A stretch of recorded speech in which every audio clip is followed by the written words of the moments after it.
Hello and welcome to another episode of the Firearms Insider Gun and Gear Review Podcast. This is episode 142.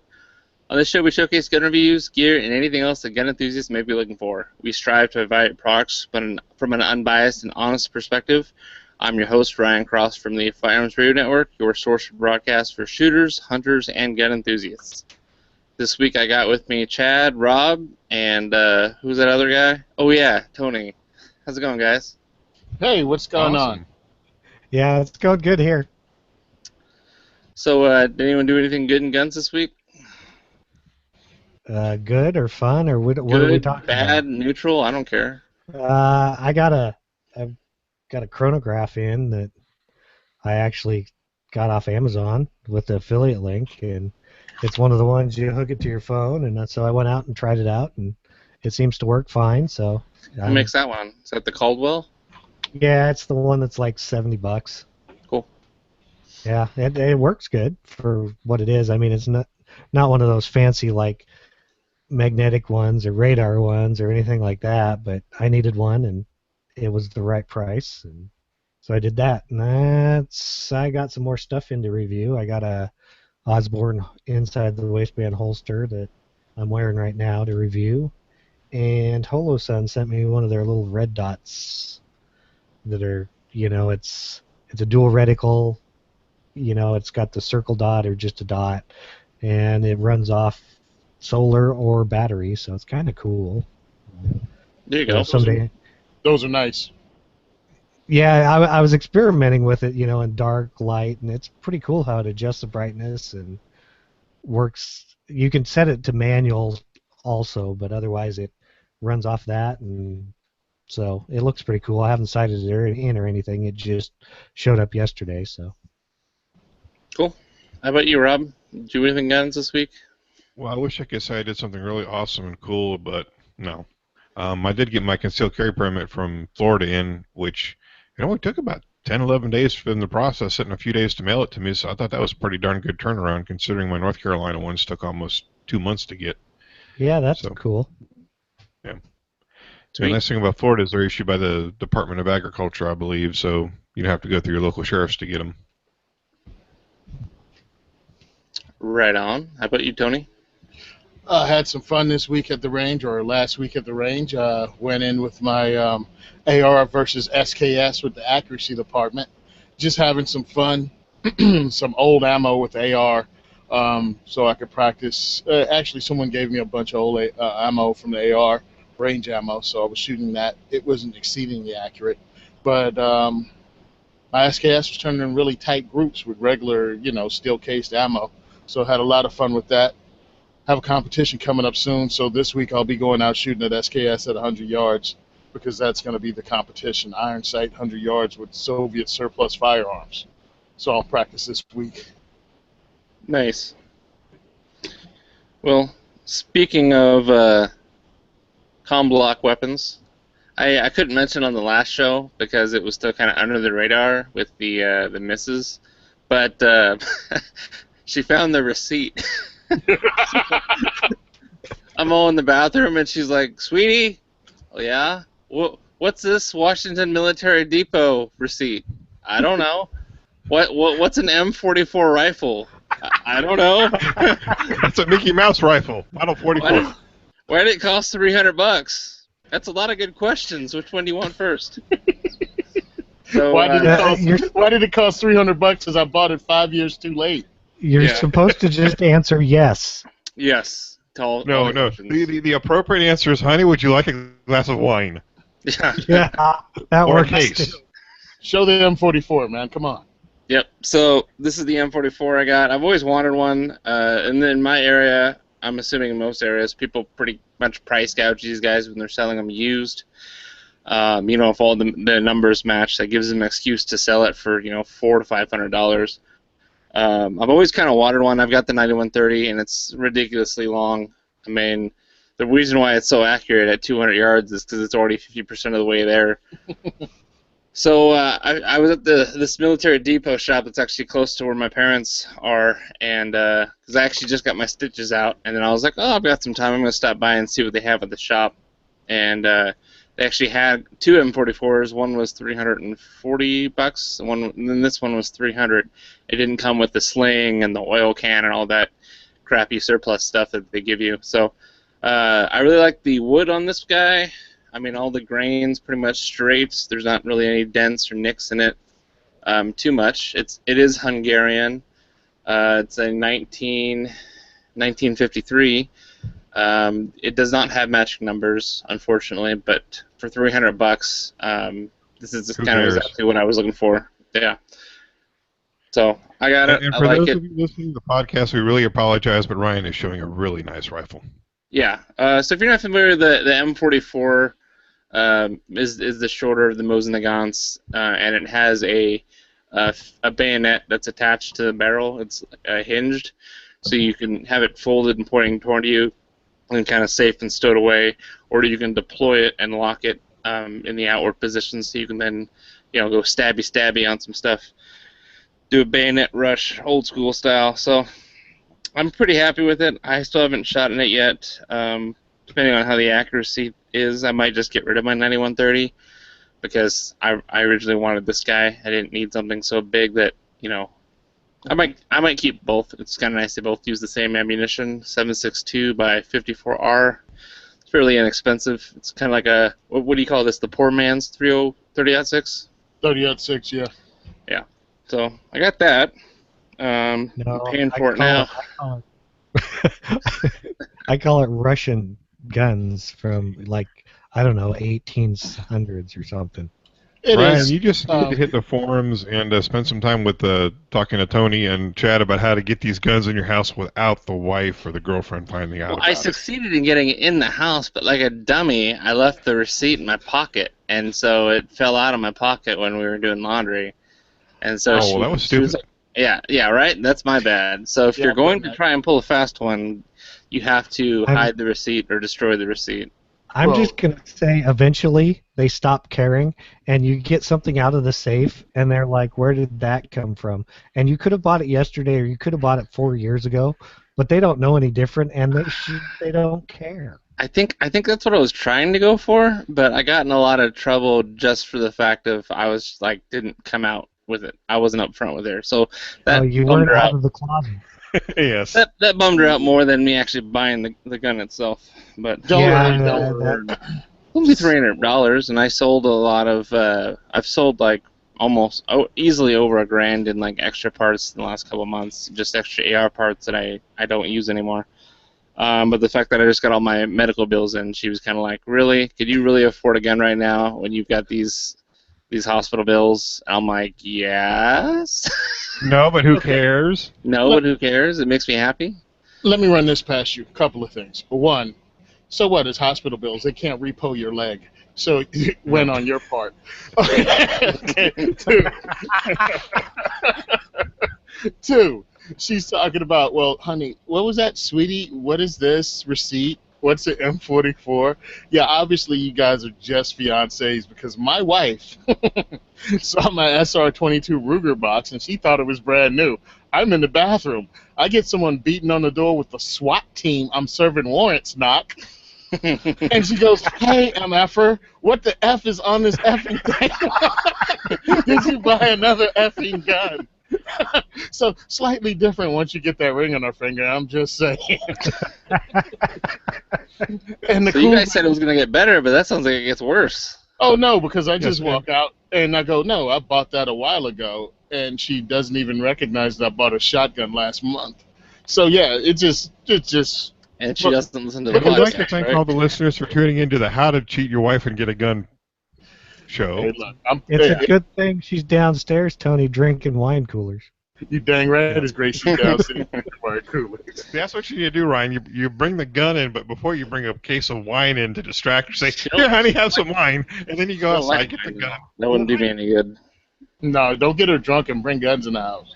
No, that's not a good idea. No. So, the only other thing I mentioned, we talked about this on the last show, this AAC blast out. I got it. So here I've got my Tavor with the 51 tooth, so I can just kind of set that dude on there and give it a little ratchet twist, tighten it on there. Oh, that looks mean, bro. Right? It does look cool on there. So That's illegal. the length of it is because the 3-prong flash hider is actually longer than the muzzle brakes. So it's kind of a little bit recessed with just the muzzle brake in here, but if I had the 3-prong, then it would come all the way out and be flush with the blast out. But that's what it looks like so far. Nice. I haven't shot it yet. I'm gonna try and do some video shooting with and without, and just to see if I can slow it down and see what the difference is on the recoil impulse. Cool. But I do like the look of it, especially on the Tavor. What you got to do is put it in like one of those sleds. Like a lead sled or some kind of shooting wrist. And don't mount it down. Just stick it there and then just pull the trigger and measure how far back it moves. Mm-hmm. And then do it with it on and with it off for like 5 shots each or something, and then you can tell which one will move it more, so you know which one. That's what I will probably do. But I'm helping you out. Yeah, and then I was kind of curious if the suppressor that I got coming in would work with this extended handguard I got on my Tavor. But being that it's got to be the same back end as this for that ratchet, it looks like it's going to have just enough clearance to look just fine. So, ratchet, yep, there we go. So that's kind of what I've done in guns so far this week. I was going to go shooting, but I just had too much work to do on the freelance front. Jake was cracking the whip, so I didn't get out to go shoot. God, why did I say that? You guys are going to make fun of me. No, not us. No. Why, you with whips? Come on. You and Jake right? in a car with whips. That's All right, great. moving on. Announcements. Bandwidth sponsor for this podcast is Patriot Patch Co. Speaking of Jake. So me and Jake making patches, taking over the world, one patch at a time. So we've got the pre-orders for Deer Slayer, Hand Cannon, and Tack Driver. Those are the Budweiser and Heineken parody patches. Those are available for pre-order, 3 patches for $29.87. We've got the short-barreled rifle and pistola, also beer parody patches. Those are in stock, so those are no longer pre-order. So it's $12.87 a piece. We also now started carrying cleaning mats. So these are cleaning mats that I put together. They are $25 each. We have an AK-47 cleaning mat, and we have an M4 cleaning mat, and we've got more weapon designs coming in the near future. So stay tuned for that. We've also got the Gun Collective still. We're almost sold out of the Guntrepreneur and the Lead Delivery exclusive patch. That patch is not available on our website in our catalog normally. It's kind of a once you get it and they're sold out, you're gonna have a really hard time ever finding them again. So that's $28 starting price, depending on what size you want. We have 3X, 4X, and 5X remaining. So if you're between a 3 and a 5X still and you want to get in on this patch and shirt before they're sold out, now is the time to act. And I think that's it. Well, we got patch frames too. If you're interested in displaying your patches on your wall in a museum quality frame, we got those available on the patch frame page. Hey, don't forget about our newest sponsor, Helga's House of Pain. Location of the best whips money can buy. Yeah, timestamp. I'm gonna edit that out. We've also got some. Listen to this live. We've also got Justin opinion patches. So if you go to our partners page, or just go to patriotpatch.co/Justin, you can check out the Justin opinion patches. So I designed his logo after meeting him at the machine gun shoot, and so now he has a new logo, and that's available in a morale patch or as just a sticker. You should check out his YouTube channel. He does some really awesome gun and gear reviews. I didn't realize how many guns he's reviewed. Oh yeah. Like, I thought he was kind of an up-and-comer, but then I looked at all his uploads and I was like, holy crap, he's got like a big catalog of things he's reviewed in the past. And he does them well, man. He does really. I like his style. I straight fanboy geeked out on him. I really did when I met him at the machine gun shoot. I remember hearing that because it was over by our booth. Yeah. Yeah, that was awesome. All right, and let's see. Comment on the Firearms Insider Review or current Firearms Radio Network show notes for a chance to win Patriot Patch swag. Gonna give out 2 swag packages a month. for two randomly selected commenters, just to get people to go over to the websites and leave a comment. So that is it for the announcements. Now on to the product spotlight. First up, we got a new dust cover for the AK-47 and AKM from Fab Defense, and this is the PDC, or the Picatinny dust cover.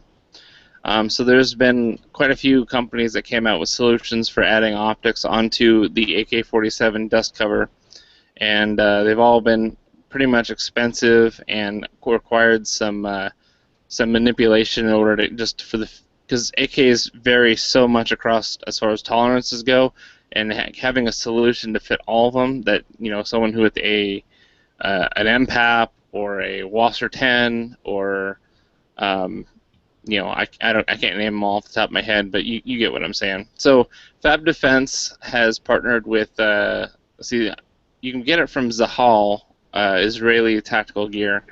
It's basically made in Israel.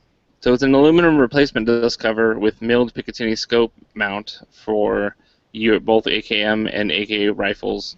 It gives you a nice steady platform for you just to add any kind of optics you want. So the advantages to this one, it looks like it's just drop-in installation. I don't think you have to replace your rear sight in order to index that to the receiver at all. Nope, just plug and play. Plug and play, yep. No gunsmithing required. It's got a unique manually adjustable retention mechanisms to take up any of that kind of slop. So, like I said, the difference between one AK versus another, depending on what region it was made in, you're going to want to have to adjust for that tolerances. It does keep your iron sights operational. It's made out of 6061 T6 billet aluminum, and it's got a matte black hard coat anodized finish. And it's $255, which I think is a little high for. I have to see it in action, but that's a little higher than what I paid for my ACARs, I think. And I think even the Texas, I forget the full name of the company, but there's a company in Texas that makes Texas Weapon Systems makes a dog leg rail. Yep, that's it right there. Yeah, it's like $171. Yeah, so this is on the higher end, but if they're making this in Israel, and I can kind of see where that high price comes into play, because you got to import it over. Yeah, you got to do all that, but yeah. So someone who paid $500 for their Wasser 10, you think they're going to pay $250 for a railed dust cover? No, but somebody who paid $750 for something better than a Wasser 10.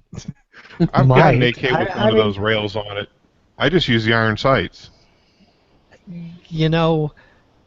I guess if you want to mount some sort of, red dot or a scope or something, I can see it. Like you guys were saying, it's a little more expensive than some of the others. I'm with Ryan. I'd have to see it to see if their proprietary system to take out the wobble and stuff actually works well. But I guess if you want one, here you go. Somebody else makes one, which is always a good thing. Yeah. My question would be, does the optic remain zeroed when you reinstall? Yes, it does. Cover? Yes, it does. It remains zero when you take it off, put it back on. I found someone in Russia actually, they didn't speak English, and it looks like, what is it, acrylic? So I was watching their video, and they were taking it off and putting it back on continually between shot strings, and it didn't lose the zero at like 100 yards or 100 meters maybe. Well, how would you ever tell it's an AK? Good one. They were still hitting the target, but it seemed not to have lost the zero. It was still hitting about the same place, but they had a lot of written descriptions. So I'm just going by what I was looking at, and they continually did it and kept it in the same spot. The only thing I noticed that it's higher than the one from the Texas Weapon Systems. It stands up higher, so you have a higher cheek weld, it looks like. Yeah. But still, you don't have to put any new parts on. It weighs less than the one. Actually, I think it weighs more than the one from Texas Weapon Systems, but you're dealing with an AK. It's already heavy. I mean, comparatively, you know what I mean? They're at least, 8 pounds? Yeah. So what's a few more ounces, really? Well, it definitely looks well built, being that it's from a billet. It doesn't look like someone just riveted a rail onto a standard dust cover.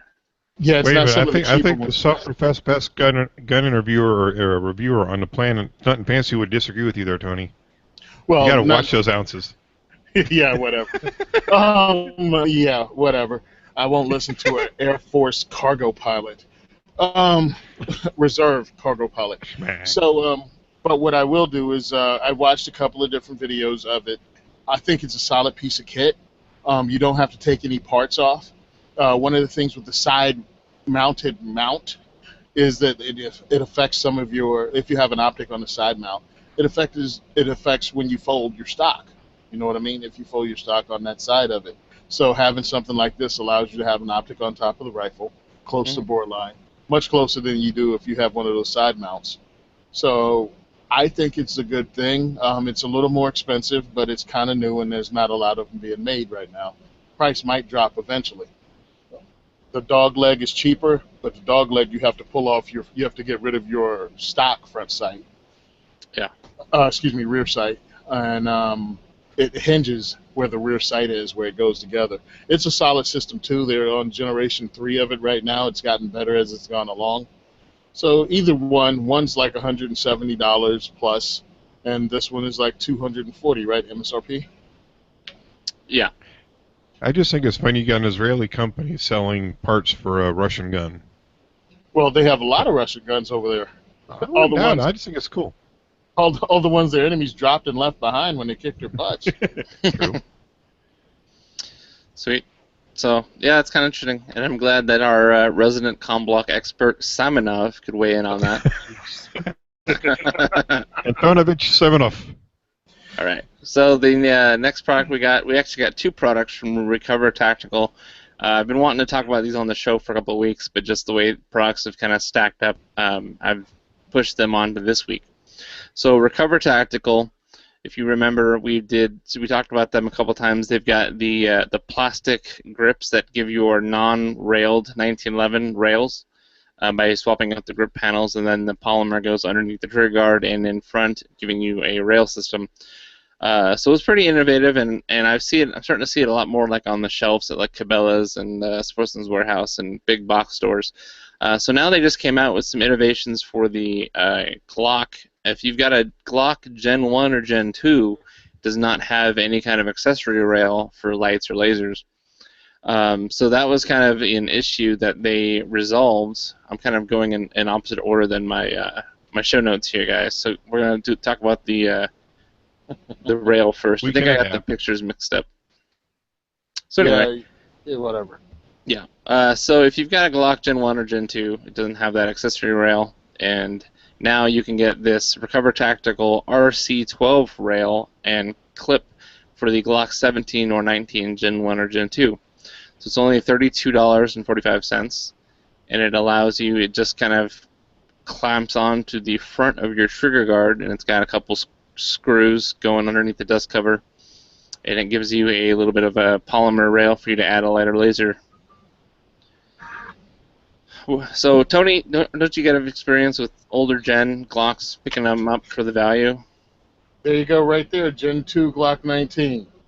Got it, has no light rail. I mean, I'm not a big dude into using the light anyway on a rail, but I want to check it out. I want to try to run some stuff with it, so I may be contacting them later on and try to get one. But I also have to pick up a light also, so I'll find someone with a decent light and probably do a review on both if I get my hands on it. I went and saw them at the NRA annual meeting. They didn't have this particular item out there. They just had the stuff for the 1911 and the Beretta 92.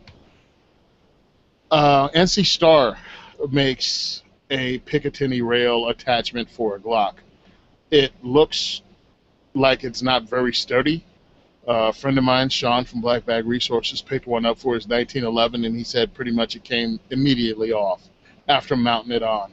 So I'm looking at this, and Recover Tactical has been doing the whole wraparound Picatinny rail system for the 1911 for about, 4 or 5 years now? Yep. And they started the one with the Beretta, I think, a year ago. I don't think that's been out long at all. but it seems they know what they're doing when it comes to accessories and attaching stuff onto this. So I'd go with them before I go with anyone else right now with the the Glocks. If you have a Gen 1, Gen 2. So it's there's no modifications needed to install this on your Glock. It doesn't damage the firearm at all. It's so easy. Just put the two halves together, clamp the front of the trigger guard, and then use the two screws, and bam, you're done. It does have an option of using a belt clip on there, and there's a lot of people that do not advocate carrying inside the waistband a gun without a holster using just a clip, because if you're not covering up the trigger guard, well, then you're just asking for Murphy's Law to take effect eventually. But if you do like to carry your Glock with a clip, there's the option of having a clip attached to this unit. Well, Plaxico Barris likes that. He likes that a lot. He's the guy who shot himself in the leg, the NFL football player. Yeah. He was carrying his Glock in his sweatpants at a club. So, yeah, you can go ahead and do that. That makes sense. Something with no safety, nothing like that, 4-pound trigger. Yeah, just stick in your pants with a clip. Yeah, we'll call it I'm the not clip. keen. Yeah, I'm not keen about the little clip draw thing they want on there, but, for Gen 1, Gen 2 Glocks, it looks like it'll be fairly sturdy, this adapter rail. Oh. The only problem I could see with it maybe having is even some of the light holsters, because they're built for a standard rail, not this extra rail, might have some problems, but I'm sure there's enough Kydex local holster makers that could just mold around it. Recover handles that too. They have their own holster for this. There you go. You can get that from them, and it pretty much holds any light. Also, by the way, don't forget, Recover is out of Israel. The same guy that came up with Recover, the wraparound stuff for the 1911 and the Beretta, also developed the Tavor. And in Israel, they carry with the chamber empty a lot. Right. So having a clip on your pants with your Glock would be no big deal, because the chamber would be empty if you're doing Israeli carry. So there's no threat there, except that you're going to have an empty gun on your hip when you need it. Which is a threat in itself. Uh-huh. But yeah, it's very good that you actually brought all that up. I'm so proud of you, Tony. You make this job so easy for me. So it looks like on their video, just in their kind of digital mock-ups, they're going to have FDE and OD green eventually. Good luck getting that to match the gross baby poop FDE that Glock makes on their frames. So just get black. Don't disappoint yourself. The OD might match the OD Glock frames. I doubt it. Well, who has an OD Glock anymore? Yeah. Did Glock even make OD in Gen 1 and Gen 2? I don't think so. I don't think so. Yeah. Unless somebody painted them or Cerakoted them or something. Yeah. But I imagine that now this is available, there's a lot more people that are going to be interested in picking up Gen 1s or Gen 2s. Well, yeah, they don't have finger grooves. They're so much better. Yeah. Yeah, actually, truthfully, this might be the Gen 5 that the FBI is looking for. Aren't they going for the Glocks?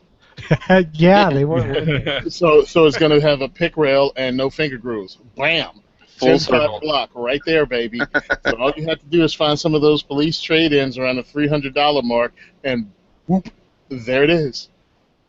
Sweet. So they got that. Also, the next product we're going to talk about is also from the same company for the same handgun. See, they have it's called the M17 magazine clip base, and they also have it for, obviously it's for Glock 17, but they do have it for the Glock 21 as well. So what these are, they're like modular base plates. So first you can get the base plate that just has a clip on it. So the clip, you would actually carry the magazine inside your waistband with no kind of holster for the magazine. It says clip and magazine. It's a magazine, so that's correct, but it also has a physical clip on the base pad, so don't get confused. So I'm going to be saying magazine and clip a lot simultaneously here. And so then when you insert this into your Glock, if you do not have for lack of a better term, the butt plug for your Glock, you've got that cavity behind the mag well that's hollow. The clip actually goes inside of there, as long as it's unobstructed. So there's no problem in inserting it into your mag well with that clip on the back, sticking out of the back there. And they also have it available with a Picatinny rail on the bottom of the magazine base. And I still haven't figured out why you would want a Picatinny rail down there. Can you guys come up with anything? Mount a flashlight. Yeah. If you Put a don't mount second it to flashlight the or a front. backup laser. Oh, but wait a minute. As soon as you change your magazine, the flashlight goes wherever your old magazine went. Do you want, like, I mean, do you attach some kind of cordage to a Picatinny rail adapter so that you can have? I don't know. Maybe I have to ask them what was the purpose of having that. Let me click on the product. Yeah, You know what they're going to say? Just because. Okay, so I'm gonna go on to this thing. I like the idea of having a clip to hold your magazine, because then you don't need a magazine holder on your belt. You can just clip this to it.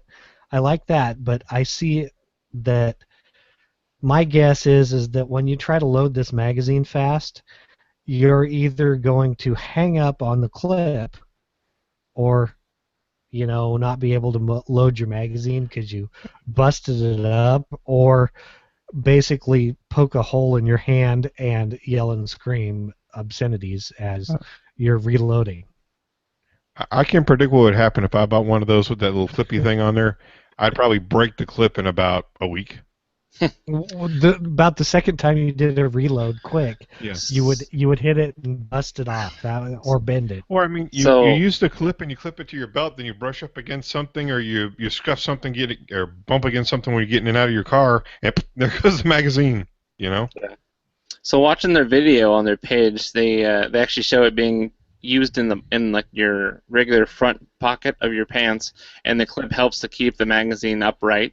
And sometimes especially if you've got like a smaller magazine like a Glock 19 or even a Glock 26, they're not talking about the 26 on this, but it can get kind of rotated around or misoriented. So then when you reach into your pants pocket, if that's the way you carry your mags, and try to pull it out, there's no telling it's going to pull out in the correct orientation for a fast reload. So this helps just to basically keep it indexed while it's in any one of your pockets. And in the very end of their video, if you're taking product shots, they actually show a friggin' flashlight mounted to the bottom of this magazine. Yeah. So you could, okay, say you've got a flashlight on you've got your Recover Tactical Picatinny rail that you've mounted on your Glock Gen 1, Gen 2, so you finally got a flashlight on your Glock. It's just not enough lumens. You need more lumens. Well, now you can put a flashlight on the bottom of your magazine base plate, and you can have twice the lumens with twice the flashlights. Mm-hmm. It's amazing. Yeah, but then you have to buy that base plate and a flashlight for every single freaking You can tilt the gun magazine sideways, you're going to have. Tilt the gun sideways, gangster-like, and in the dark it'll look like there's two people coming at them. I'm looking at this and I'm going, okay. The Israelis do that whole, Israeli carry with the chamber empty, and some Americans here jump right on it, especially ones that probably have never taken a real tactical class at all, or know how long it's, holding yourself up. I think they figured we are the country that came up with the pet rock, and we will buy anything. So if I put a Picatinny rail on the bottom of a magazine, it has pick rail on it, Americans will buy it. And the other thing is, great, you have your clip. All right, you've clipped it in your pocket, but a bunch of stuff in your pocket and you just dislodged or messed up the top round. It's half in, half out. It slows down. Get a pouch, man. Get a magazine pouch and put it in your pouch so everything is covered and protected. Not you pull it out to slam your mag in, and now you have a dime wedged in your magazine when you go to insert it, or anything else. It's just stop. Everything ain't neat. I think that might be put your tool in your pouch. Who carries dimes anyway? Who carries change? Who carries pennies? Okay, then you reach in for your mag and your receipt from the surplus store that you bought your M44. There you go. Ooh, like it. All right. You can attach a Picatinny mounted bayonet to the bottom of your magazine base plate, and if you run out of bullets, you could just go melee on their ass. Oh, that's true. Then you could have a bayonet and a light because you're attaching one to each rail. Yeah, that's a better idea. Yeah, so I was like, okay, you guys went one step too far. You had a cool thing with the recover, with the wraparound accessory to make a Gen 1 into pretty much a Gen 5. Um, but this, no, No. just no. No. So as far as the prices go, I mean they're all pretty good price. I mean just a regular clip-based set is $12.45. If you want the two sets for the Glock 17, that's $19.95. If you want the full set, including the pick rail, so you can have the clip as well as pick rail on top of that, that's $24.95. And then for just the standard pick rail plus the clip is $7.45, and then kind of the same pricing structure for the 21 size. Oh, did you talk about the fact that the clip part is the one that slides into that useless part of your Glock? Yeah, when I mentioned the butt plug. The plug. Yeah, though I missed the butt plug. I do apologize. Yeah, you said it. Usually you don't miss the butt plug. I'm just no, you never do, Tony. Wow. Just want to bring it up. I brought it up just for you. So yeah, that it in that void back there behind your magazine, that's where that would go. Again, it's an interesting idea. The only problem is, yes, you put the frickin' flashlight on the magazine. As soon as you eject your magazine, your extra flashlight's on the ground. Well, according to politicians, as soon as you're done with that magazine, it's done. It's gone. You can't reuse it. It's garbage. Yes, I know. It's a multifaceted capacitor, whatever they call it. Yeah. Okay, we're not getting into politics on the show, are we? Please, no, we're not. I promise. So I think the I think RNC is going on this week. I'm inundated with politics. I mean, for us, maybe we're not the right crowd because we have the way we carry our mags. I mean, I just think that there's probably a fair amount of, I'll say Americans, like you said, people that will buy it because it has rail on it. This is a cool pet rock. Yeah, I mean, maybe if Magpul came out with it first, maybe I'd be more on board. I'm just kidding, guys. I'm Recover Tactical. I'm just kidding. Congratulations for keeping the wheels of innovation turning, and just maybe it didn't turn our cranks. Yeah, butt plugs don't turn our cranks. All right, so next we're going to move on to the review, and Chad here is nice enough to have a review for us today. What do you got, man? Well, I thought, originally I thought you had a review too, but I guess I did, but I'm going to move it to next week if you can't finish your review within 30 minutes. Well, if you ramble on for 30 minutes, then I'm just going to hold my review for next week. Okay. Let me do all that stuff. So what we have today is the TOC 20 backpack by SOG. The knife people. I don't know if I can move away far enough for you guys to see it. So, and what it is I guess SOG decided they needed to get into the backpack market, which is good for them, good for me. I guess that kind of works out well. And so the TOC, it's TOC, it stands for Tactical Operating Center. And once I do this review, you'll kind of understand why they call it that. So when I first got this pack, they sent it to me for review. And so all they had were gray. They now are available in black. They sent it to me. There was like very little info on their packs on their website. It basically was like, here's our new packs. So I was like, okay. So I learned a lot more about it once it got here. The 20 means it is a 20-liter backpack, which, as we probably all know, they have other backpacks, and I'm pretty sure that the numbers after them are all the size that they are in liters. So I pretty much lugged this thing around for 3 months here and there and various other places. I actually took it to a couple trade shows to, throw pamphlets and stuff like that in. Of course, they weren't gun trade shows, but hey, whatever. I used it for a makeshift range bag, threw ammo in it, all kinds of stuff like that. I did not, however, drag it behind a truck, so, I kind of liked it, so I didn't really want to wreck it, so I didn't do what Tony wants me to do with it, so there's that. It's useful. It is not the largest backpack. Like I showed you a picture, it's kind of hard to tell, but it's not really huge. You can kind of see my hand, so there's that. But it's nice size for day hikes, concerts, trade shows. If you like to wear a pack, like if you go into a city or something and just wear one around, it's great for that. The padded straps are a nice touch, especially once the pack's loaded with weight. They still seem pretty padded.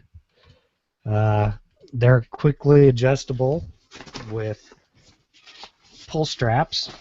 I don't know if you can kind of see them here. They got the little pull straps so you can quickly adjust them. Also has little Velcro things to help keep them from flopping around, which is also a plus. The shoulders, the little latch that latches them together at chest level. See if we can see this on the podcast. Right here, you can move these straps quite a distance, probably about 6 inches up or down, depending on where you want the chest sternum strap or whatever they call it to be, which is it's got some decent clips to clip it there. It also, one of the weird, strange function, in the clip it has a whistle so that you can, I don't know, signal birds or something. It also has little clips for your water bladder or drink, etc. It's got a few extra other clips. Let's see. Now we'll get back to other stuff. It has plenty on the bottom. It has mole straps. It has some on the front here, but it uses a different system, which we will talk about here in a little bit. So now onto the pack itself. The TOC 20 has 2 main compartments and 3 smaller ones. The main compartment, which is basically your whole system, go down, look into it, blah, blah, blah, which is the whole depth of the pack. It has 2 zippers, as all the compartments except for one of them does. It also has a side zippered pockets, which is kind of a strange thing. It's made for a laptop, and you can get it from either side. So if you actually look, you can see all the way through. It is padded. It has some carpet in there, so you can use that for whatever you wish to. So inside the main compartment, we have this little key zipper pack thing here. It has a little key fob in it, so I'm assuming it's for your keys, as you would expect. There is also another zippered compartment to store whatever you want to store in it. I got my little fancy survival guide. Don't ask me why. It has a lot of good info in it. A pocket just for whatever. On the front of it, it has various little slots for knives, pens, whatever you want to put in it. And then it also has a little fabric pocket here. Okay, so that pretty much does the inside. Then we can zip it up. And on the front, it has these 2 side pockets, and these are the ones with 1 zipper. They'll hold like a liter of pop. This one I got some medical equipment in it because I keep it in my pickup, so it's got Israeli bandage and some hot packs and zippers, or let's see what else, tourniquet, stuff like that. Excuse me. The other side, I don't think I got more miscellaneous stuff in. So you can use it for about that. It has all these little zipper pulls everywhere. Now, the zipper pulls were one of the problems I found. Actually, my son found this problem. If you grab them down at the bottom here, I mean, you won't be able to see it here, but they're kind of sharp, and he actually like drew blood grabbing a zipper, and his finger slipped, and it drew a little bit of blood. So there is that. On the front padded pocket, it's kind of hard padded. There is a Velcro patch thing to put all your fancy Patriot patch swag on, but it also is embroidered with the little SOG symbol. So I fixed that by putting a Patriot patch logo over it so that when people are walking down, it doesn't look so tactical when I'm walking down the street. But inside this padded pocket is made for like sunglasses. There's some more little, things for whatever. There is this little Velcro spot to like put your sunglasses, but also it works if you have something fancy like a Velcro holster. You can put said empty gun in it and zipper it up, and voila, you have quick access if this is one of the only means of carry you have. Okay, now one of the other problems I found with this nifty pack is that this front pocket and the main compartment, what happens is you go to try to open the main compartment and you accidentally open the front compartment and it falls open. So that's one of the problems. It also has a handle at the top, which is a little handle. It has a handle on the side, so you can carry it numerous ways. Now I'll get to this panel on the front, which is a Molay panel system. It is made from some material they call Hypalon, which is a durable synthetic rubber used on like inflatable boats, stuff like that. You can reef on these things and not tear them, which was pretty cool. So that's kind of cool if you want to add extra stuff. The outer system is made from 500 denier nylon, and they coat it with a polyurethane to give it a water-resistant coating. They don't say that the seams are waterproof, but rain, stuff like that, you should be okay with. So that's good. I actually like the pack. SOG's not your normal pack maker, but it's a good pack. So, like I said, they make other ones. So we'll get on to the key points. And the claim to fame is it's basically a tactical day pack. The target market, day hikers, students, somebody looking for a small, well-organized daily carry pack. The features and benefits, it is a 20-liter capacity, has padded shoulder straps, adjustable sternum strap with a whistle, Molay attachment points, impact-resistant top storage compartment, the pass-through access to the laptop hydration area. So you basically don't want to carry a hydration bladder and a laptop at the same time. It has plenty of pockets, compartments, large zipper pulls. It is water resistant. The size is 20.1 inches tall, 11 inches wide, and if you fully load it, it is 7.5 inches depth-wise, or however you want to say that. It weighs in at 32.5 ounces.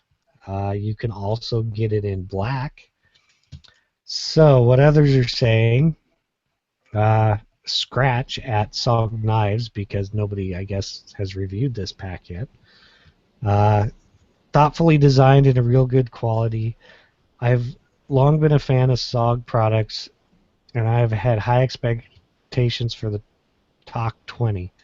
I wasn't disappointed. The quality of materials and construction is high. Attention was paid to smaller details like zipper pulls and straps. The bag has multiple compartments allowing for separation of wet, dry, hard, soft gear, all of which are easily accessible. The ability to access the main area through side zips and the side handle are especially useful when traveling.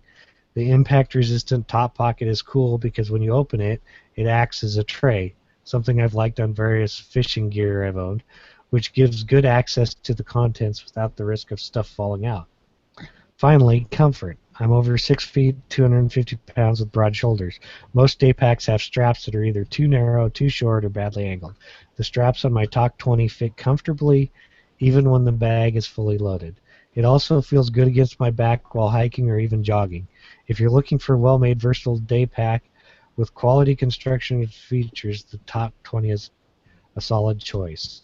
I couldn't find any other links to reviews, so the price point it's a little high, but I think it's probably worth it if you buy it. Retail is $159.99 at SOG Knives. It's $113.86 at Amazon, which I see about $100 for it, so that seems good. So if you need it now, Amazon or SOG Knives are your options, or anybody else probably that has one. Our rating, the pros, I gave it the padded straps, the adjustable sternum strap, the Molay attachment points. It is water resistant, which is pretty cool. The side and top carry handles come in very handy. The pass-through compartment comes in handy. It's always nice that they're hydration compatible, and the protective compartment's pretty nice if you have something that might get damaged. The cons, the zipper pulls are sharp, so it's easy to accidentally open the protective compartment when trying to open one of the main ones. It is still kind of tactical looking, so you don't blend it as well as you might want to in a normal everyday application. And when it is off, it has this huge SOG logo on the part that goes against your back. But I gave it a score of 7.5, which is good. So that is the review. Can I ask a favor? Yeah. Can you blow into the whistle one more time and then say my body is a temple? Nope. Please? Oh, Wow. Yeah, wow. Cool. Yeah. I think that's going to be time-stamped out of here. Probably I thought not, it was- knowing him. Yeah. No. If it's funny to me, it stays in the show. If you guys laugh, Oh. I don't care. Okay. So, cool. Does anyone else have a question about the backpack? Yeah. Hey, yeah. Chad, Why can't? Go ahead. I was going to say, Chad, did you weigh what you were putting in the backpack when you were carrying it around, or was it just throw some stuff in there and hit the road? It was kind of throw stuff in there, but Okay. I did put about 250. No, it was more than that. It was like about 400 rounds of 9mm in it, Mhm. and probably 15 magazines, pistol magazines, some Okay. food, crap like that, and it carried fine. That Okay, was so one it of the didn't- makeshift range bags. Okay. Yeah, that's what I Yes. was wondering. Yeah, just a quick thing. You think one of those pockets might be good for a plate carrier or for a plate? I'm thinking if it holds a laptop, couldn't it hold a plate? It could hold a plate. Yeah, I could see how I've never. the side one, it would hold a plate, especially. I mean, I've never You know- actually seen it in person, so. Yeah, I mean, you could hold a plate in this slide through where the laptop goes. In this Right. plate, it's. I don't know if you can see this, but I'll stand up, and you can kind of get an idea of how big it is. It's I mean, it's a decent-sized backpack. decent size.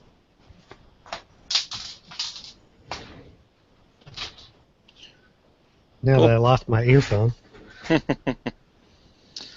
Well, you're done for the rest of the show, so you don't need it. Yeah, it's Yeah, right. Tony's turn. Cool. So yeah, I'll squeeze this one in. It's going to be a pretty quick one. So I got a review.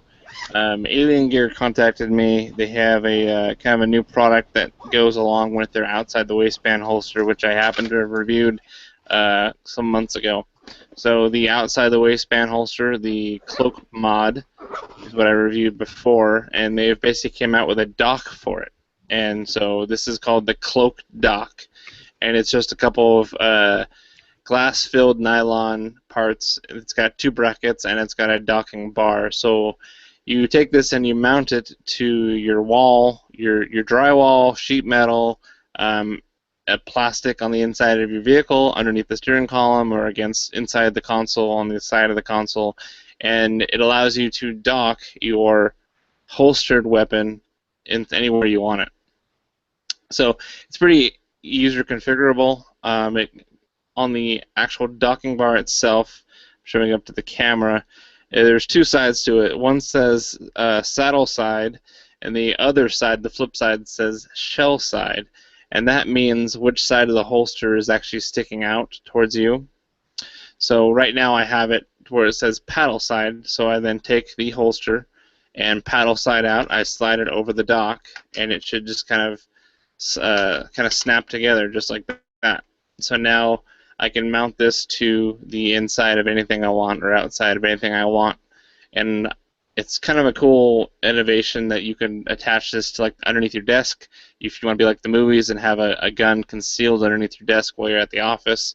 Or like I'm thinking, if you're doing a lot of commuting and you're always looking for a way to carry your gun inside your vehicle, not on your body, and getting just a regular single clip holster and wedging it in between the seams underneath your steering column between the plastic panels, that might not be it. This is going to be a lot more secure, and it comes with a buttload of hardware. This is the packet that it comes with. So it comes with drywall anchors, it comes with sheet metal screws, plastic screws, regular wood screws. It even comes with a 1/8 inch drill bit so that you can drill the pilot holes, and they actually even supply you the template. So you just line this up to where you want it, and you can use this template to drill those pilot holes, because you want to attach the brackets first, and then after you have the brackets screwed into your mounting surface, then you decide whether you want your paddle out or the shell out, depending on if you have a left-handed or right-handed holster, and depending on where you're putting it, if you want to be able to grab obviously you want the handle facing the right way of your handgun. So that's pretty much it. It's kind of an interesting addition, and they do offer it standalone. So if you already have the cloak mod outside the waistband holster, you can buy the dock for $14.88, or if you're just want to get both and bundle it, you can get for $57.88. You can get the holster and a dock. Basically, you're saving about $4.88 by doing it that way. So I'll just run through the claim to fame and all that stuff. The claim to fame is attach your cloak mod outside the waistband holster to a variety of surfaces with the all-new cloak dock holster mount. The target market is cloak mod outside the waistband holster owners wanting to dock their firearm in a vehicle, in the office, in the shower, inside your safe, etc. Features and benefits: it obviously interfaces with the cloak mod holster. It's constructed of glass-filled nylon, mounts to plastic, wood, drywall, or sheet metal. The docking bar is configurable for left or right-handed orientation, and it accommodates both forward and reverse cant of the cloak mod holster if you have one and you've configured it to have a cant. Comes with a template for drilling the holes, and it has a 30-day test drive and forever warranty from Alien Gear. So it's only available in black right now. And there are I didn't find any reviews of it yet, because this is something they just kind of released to reviewers, and they just put it on their website in the last couple of weeks. So I'm sure there's going to be more reviews in addition to mine here shortly. Price point, like I discussed, $14.88 for the dock, or bundle it with a holster of your choosing for $57.88. If you need it now, availability, aliengearholsters.com. My rating, I gave it a 7.0 as good. My pros, adaptable in either a in or outside configuration. And you can also adjust for the depth. You can see there's 3 sets of holes on the bracket. So if you don't want it sticking out as far from the surface or the wall, you can kind of suck it in a little bit more. Or conversely, if you need it to stick out a little bit farther so that you have all the room in the world to grab on and pull, you can configure it both ways. It's easy to remove the holster when you want to switch to just regular carrying it. So if I'm holding it on by the bracket, first I'll draw it on camera so you guys can see. Drawing my SIG P938, really effortless, comes right out, goes right in. If I want to take the holster out of the dock and put it in my pants, all you got to do is just reach around and kind of pull up on the alien head, that is their paddle, and it kind of lifts that locking ledge away, and then you can just pull out your whole holster, put it in your pants, and go on with your day. So you could potentially get these cloak docks, put them in your office, in your car, in your home, and then you can just always keep your gun in the holster and just move it from dock to dock while you're not commuting or walking around. And it includes the 1/8 drill bit, which I thought was a really nice addition, because if your tool collection is anything like mine, you got to bust out the micrometer to find the 1/8 drill bit, because it's not where it's supposed to be. So it's really nice that they include you with one right in the bag, so that you don't have to go digging through your tool drawer. The cons that I found with the holster, the cloak dock itself, is that if your holster paddle is set up for a cant, it will not release when the shell side is out and the dock is set at its shallowest depth. And that's actually something that they admit themselves in their literature here when they give you the instructions. It just says that, note, a canted holster will not release from the tightest docking depth setting in the shell side out configuration. So not a huge deal. Just instead of having it the shallowest, set it to the intermediate depth level, and you should be able to still release it from the holster just fine, or release it from the dock just fine. The other con I gave it is that the locking interface could be a little bit more secure. It doesn't exactly snap in. You can both hear it on the audio as well as on the video. You can see it, but when I insert it, it just kind of, it's glass-filled nylon kind of bending around a ledge. So it's not really a snap-in secure or anything like that. It's just there's got that ledge that holds on to the very bottom of your belt if you were carrying it on your hip, that prevents it from pulling out the gun in the holster with one motion. If you were to bend your holster or flex it, it forces your paddle to kind of bend outwards, in which case the locking ledge kind of separates from the docking bar, and then you can just pull it straight up. So I don't know if you can really do that intentionally. I guess I'll have to mount it to something and actually try to do it. I don't think you're going to do it unintentionally. In fact, you might just use that as the way that you remove it from the dock without having to have to reach behind and actually manipulate the paddle with your hand.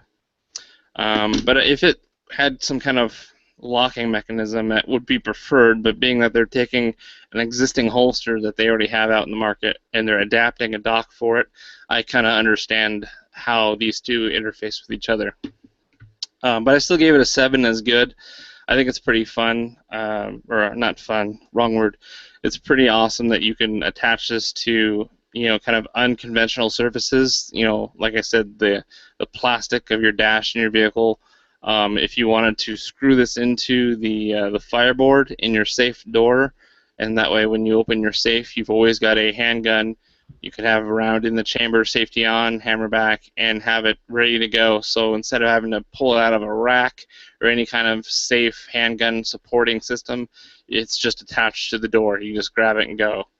And depending on which way your door swings out, no problem, you can configure it either way to where the handle is pointing out towards you for whatever hand you are. So I think it's pretty nice how much user customizability there is in getting it so it works exactly how you want it to. And that is that review in a nutshell. That's I'd nice. just be careful about drilling it into your safe board, because that might ruin or degrade the structural integrity and the fireproof It is true. qualities of the safe. So just something to think about. Yeah. They do recommend for the sheet metal anchors to use a 1/2 drill bit, which they don't supply you with. But everyone should have at least a 1/2 drill bit. So these are the sheet metal anchors themselves. So these would go into the holes in the wall, and then they're kind of spring-loaded, so they kind of open up inside those holes, and they have a kind of threaded hole where that screw interfaces with and tightens down on. So it's kind of nice that they supply you with literally everything you need to attach it where you want it. I don't know if I'm going to put it into my sheet or my drywall because, you know, I'm renting and I don't want to have to patch super big ugly holes. But I'm thinking about maybe inside my console of my truck, because I got an old Toyota, and it's got a plastic center console, and it's actually got it's like got the main compartment, but you can hinge the entire compartment up, and it's got like a hidden compartment, and that's usually where I have like my duck calls or maybe my my licensing or things like that, things that I don't put in the glove box. I can actually mount the gun inside there, and so it would be somewhat of a concealed, but unfortunately be unlocked. I'd have to figure out a way to put a lock on that thing. But if you want to put a holster inside your vehicle, this just might be a quick solution for you. So. Yeah, that's what I was going to say. It looks like it would make a nice kind of adapter / holster system for, like, if you want to mount it someplace, like a vehicle, like literally like mount it. Yeah, and you can spend a lot more. You can spend a lot more than $15 trying to jimmy rig it yourself. Yeah. So I think it's kind of cool that it's very affordable, and it works with a holster system that's already out there. The holster itself is pretty affordable too. Get them both if you're interested in it. What were you gonna say, Rob? Just be careful when you find a place to drill into your vehicle that you're not drilling into any lines, hoses, electrical cables, stuff that you need to run your vehicle. Because I've had some friends do that. Yeah, it's always a good call. Yeah. So, any other questions? Tony, you got a question on this? Nope. Cool. I guess my thought was that'd be a neat thing just to drill to your nightstand, just to take your gun out, put it by your nightstand. That way you'll know it'll always be in the same place. Yeah, exactly. I mean, you can always... It's always in the holster. Yeah, the cat or the dog or the kids won't knock it off the nightstand, Yeah, just make sure that if you do have kids, to not mount it, obviously, in a place, or maybe mount it somewhere where it's out of reach. Maybe the inside, up high in a closet or something. Or if you're able to mount it on the inside of a cabinet or a nightstand with a door that you can then lock. Just because it's in a dock doesn't mean that it's secure so kids can't get to it. Yeah. Good call. Use common sense. Anyway, that's the reviews. 2 reviews in a show. It's been a while since we've done a double header. So let's move on to listener feedback. I actually have some really nice feedback from Justin Opinion himself, which I wanted to read on the air because I thought it was actually pretty awesome. I just have to find the dang thing on my phone here. A couple seconds. Sure. Don't even put it in the show notes so we can... Well, yeah, exactly. And this part's going to be edited out. It's going to be, here it is from Justin Opinion. Oh, this Ryan Cross is awesome from Justin Opinion. You should buy his stuff from Patriot Patch Con. Yeah, we don't see it. That's how it is. I need to get my kids to write post some reviews on... Did he say he's doing a review from Justin Opinion Cross? Yeah. Yeah, and now he can't find the review because, all right, I got it. I got it right here. So he said, Ryan, I just listened to your latest show today while at the office. It helps me fight off the horrific boredom and thoughts related to proactive work. Well, I hope your boss doesn't listen to this. So he said, thanks for the nice shout out. Also, really liked your review on the SIG P938. You made me want one, and I already have a dozen SIGs. But seriously, while I'm at it, you do a great job of reviewing a gun in audio-only format. I know there is video, but when it's recorded, I only listen via podcast, and your descriptions and explanations are thorough and feed the mind's eye. Not sure if I could pull that off. So thank you, sir, for giving that bit of feedback. He emailed me that, and that wasn't on like iTunes or anything. Nice. So, yeah. So there's listener feedback.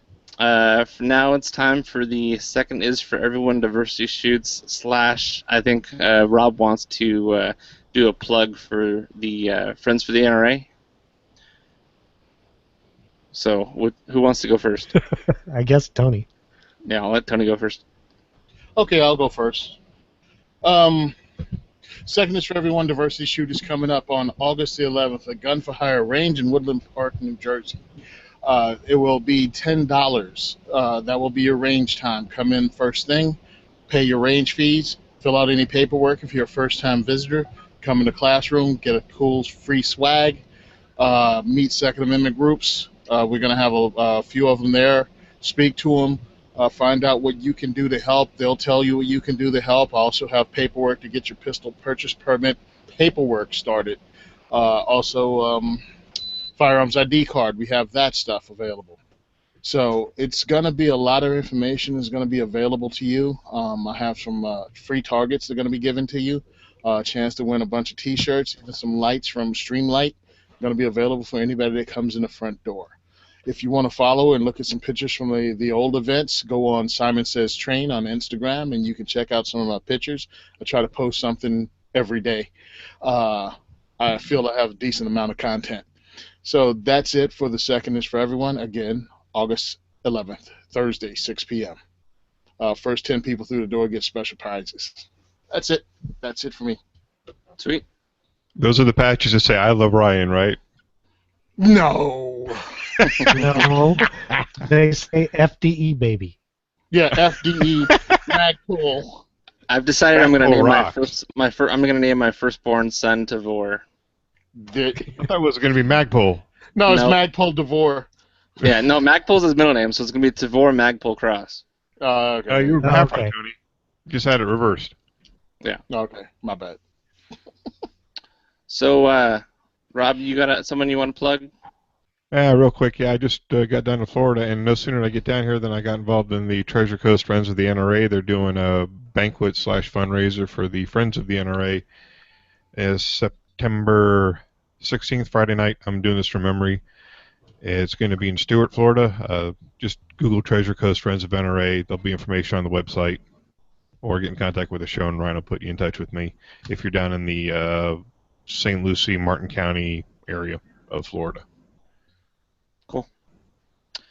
And through the magic of editing, I'm going to move this to the beginning of the show. But we've got a new promo code for Black Bag Resources.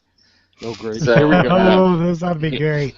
So for 10% off, $50 or more site-wide until August 31st, the coupon code is Hyperboil. No, wait, I pronounced that wrong. Hyperbole? Hyperbole. No, Oh, hyperbola. well, geez, Derek, hold on a second. Hold on. It's hyperbole. How do you pronounce that, Tony? Hyperboil? Tony, you're muted, brother. Yeah, because he's screaming, cussing. Yeah. Well, I don't say It saves you the trouble of it's hyperbola. editing. I'm quite aware that I'm muted, and Sean knows I'm muted because I had to mute me because Sean's an.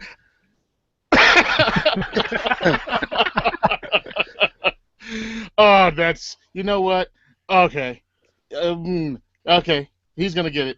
Yes. It's Yeah. hyperbole. Okay, so what's the story behind hyperbole? Hey, listen, why do you need a dang story, man? Why don't you mind your business? Because we need a story.